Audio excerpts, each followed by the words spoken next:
What's up, guys? I'm Tara with Tara Simon Studios. And I'm Coach Nikki. And today we're going to be discussing the 3 big things that singers do that cause the most vocal damage. Before we do, if you haven't yet, get your free 15-minute assessment with Coach Nikki or any TSS coach, getting into the 3 big egregious things that singers do that cause the most vocal damage.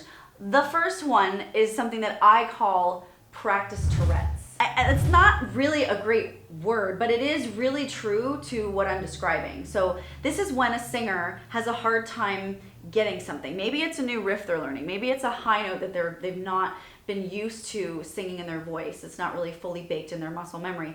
And they practice it. And this happens in lessons. They'll try it, they'll fail, and then they'll round it and loop it and try it over and over again. And they'll loop. And what it does is it creates this muscle memory of practicing it wrong, the wrong way, vocal fatiguing themselves out, and so now they're continuing to loop that and getting more and more tired, and I call it practice Tourette's. And you just go stop, just stop, take a breath, let it go. Come back an hour later or a half hour, something. Do not just go, There's nobody's going to improve by doing that, and it really causes a lot of vocal fatigue because they're usually doing it on this very difficult or very uncomfortable part of the song and in their voice. They're harping on it over and over again. So this is really probably the number one thing I see as a coach, this practice Tourette's syndrome that causes the greatest amount of vocal fatigue and damage. What you have to remember is when you're doing that over and over again, no matter what you're doing, when you're singing, you're practicing. So you're either practicing right or you're practicing wrong. Yes. So if you're doing that, going for the note, telling yourself, oh, I'll get it right this time, but you're not changing anything, you're not assessing why you're not getting it, you're not restructuring what you need to move around so that you can get it right, then you're just training yourself to do it wrong, which means that's always going to be an issue. Yes. So number 2 is overcompensating. And I'm just going to put myself on the chopping block, okay? So I grew up in the church, and they say, alto sing, and so you sing. You cannot just lightly do it. You have to deliver. Like you've got something to prove. It is absolutely. You got to hold the alto section down. So that is what is ingrained in me.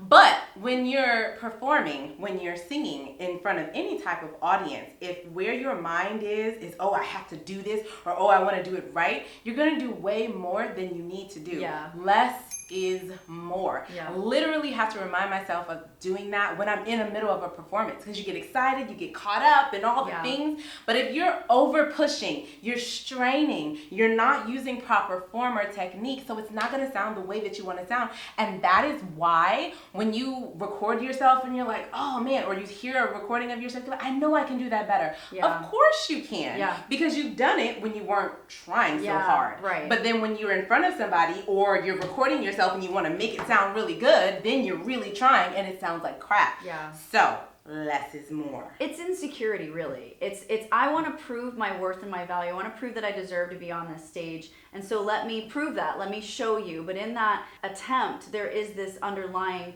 insecurity that's causing the desire to oversing and overcompensate and prove your worth. And you just don't need to do that. You have to come from a place of worthiness in order to be truly, authentically yourself as a singer on a stage, on any stage. And furthermore, if you've done the work, you've practiced, you know what to do, rest in that. Yes. And don't feel like, okay, well I have to, no, you did that in practice. So now it's time to just live in that. Yeah. You got it. The last and final thing, and we see this every day in lessons, is song selection. Now, we're not saying, by saying that song selection causes vocal damage, that you should only choose certain songs. Not at all. But what we are saying is that if you are, say, a Norah Jones or a Billie Eilish kind of singer, and you choose a Jennifer Hudson song, that in and of itself is fine, okay? What's not fine is that you're that type of singer and you are then choosing that song and trying to sing like Jennifer Hudson.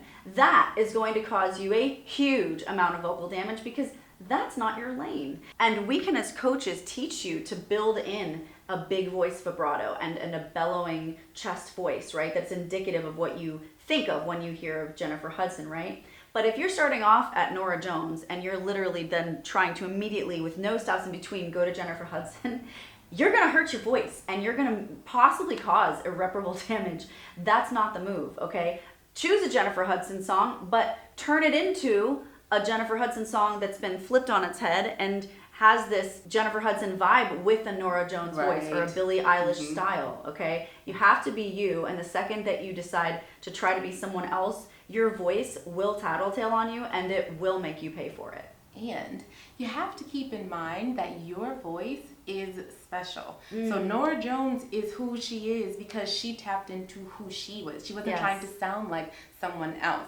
So as much as we are inspired by singers and we push ourselves to kind of do the things that they do, it is 100% integral to your journey as a singer for you to figure out your voice and then stay true in that, because that is what the world is missing. You. And this is a generalized tutorial, right? But if you want something specific to you, if you want our feedback on your voice specifically and what could be causing you vocal damage and how it can be fixed, please do take advantage of the free 15-minute assessment. There are no strings attached. It's there for your benefit. We want to help you on your vocal journey, and we want to give you any kind of support that we can along your way. Take advantage of that. We love you guys. We're so proud of you. Let us know what you'd like us to do a tutorial on next in the comments box below, and we'll see you on the next one. Bye.